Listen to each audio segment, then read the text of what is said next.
Takže pojďme si říct nějaké novinky. Jak asi víte, tak jsme měli černého kačera. A říkám měli, protože jsme ho včera vůbec nemohli najít. Nejspíš ho asi vzala liška se všemi ostatními. Takže nám zbyla jenom tahleta lady. Ale nemusíte se bát, protože ji dneska večer přijedou další kamarádi.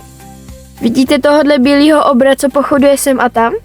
Tak to je, dámy a pánové, to mini kuře, co bylo vždycky u nás vedle gauče.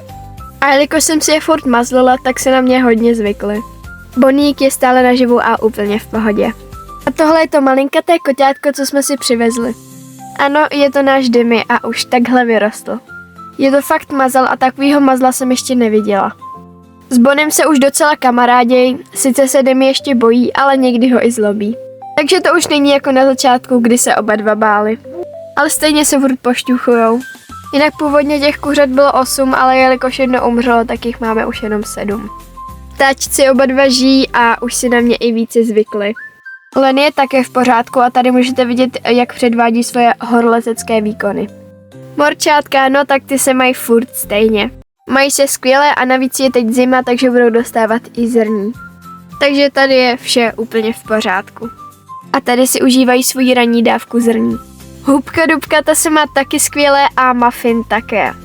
A normálně se nám narodilo bílé morče s červenýma očima, i když žádné bílé morče nemáme. Takže za mě je to hodně zajímavý. Ostatní jsou na tom taky dobře. A tady je naše podzimní výzdoba. Tady jsem načepala kachnu, jak se snaží vlízt dovnitř a sežrat zrní. Nejspíš mě viděla, jaký nesu snídaní a teď zjišťuje, odkud jsem to nesla. Potkánci si užívají krásný důchod. Akorát je zrovna musím vykydat, takže neřešte jejich podestýlku. Jelikož je bílý potkan už starý, tak už si moc nepamatuje, kdo jsem. Takže se snažím mu zajistit jenom pohodlný důchod. Užívá si banánky a jinak se má skvěle.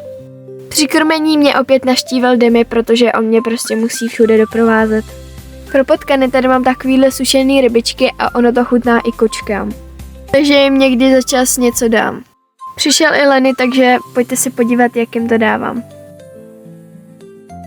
Ostatní slepice se mají taky moc dobře, akorát jste přišli o jednu takovou věc.